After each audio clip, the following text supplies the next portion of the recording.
Sugar patient தேங்காய் சேர்க்கலாமா? சேர்க்கணும். நல்லா எல்லோரும் ஞாபகத்தை வச்சுக்கிடுங்க. கோயிலுக்கு வைக்கிற பிரசாதம் வந்து தேங்காய் வாழைப்பழம். அன்கம்பேரபிள் ஃபுட்டு காம்பினேஷன் இந்த வேர்ல்டு. ஒரு கந்தர்கோட்டத்துக்கு முருகனுக்கு போகிறீங்க, வாழைப்பழம் தேங்காய் தான். திருப்பரங்குன்றம் போனாலும் திருத்தணி போனாலும் வாழைப்பழம் தேங்காய் தான். வாழைப்பழத்தை நல்லா வாஷ் பண்ணி தோலோடு சாப்பிடணும். குரங்கு மாதிரி 4 பேருக்கு முன்னாடி செய்ய லூசுன்றுவாங்க. தனிப்பட்ட முறையில் தோலோடு சாப்பிடணும். தேங்காவை துருவி தேங்காய் வாழைப்பழம் கம்பைன் பண்ணி சாப்பிடணும். தேங்காயை பசுமையாக சாப்பிட்டா தாய்ப்பாலுக்கு ஈடானது. அதே தேங்காயை கொதிக்க வச்சா விஷம்.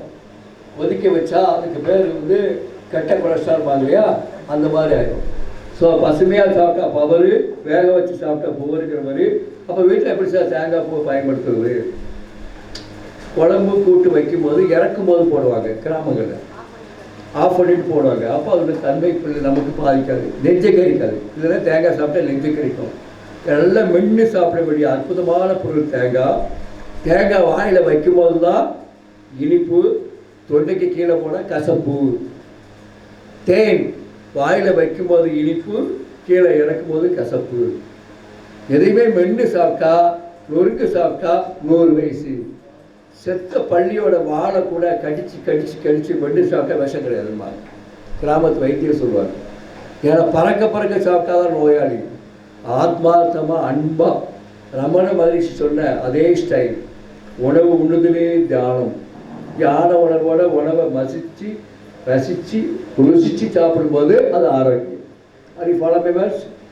இப்போ சுகர் கண்ட்ரோல் ஜூஸ் முடிஞ்சது. ஏதாவது டவுட் இருக்கு அதில்? இல்லை. எந்த பழங்களையும் உப்பு மஞ்சள் சுடுதண்ணி வச்சு கழுவி இருக்கு.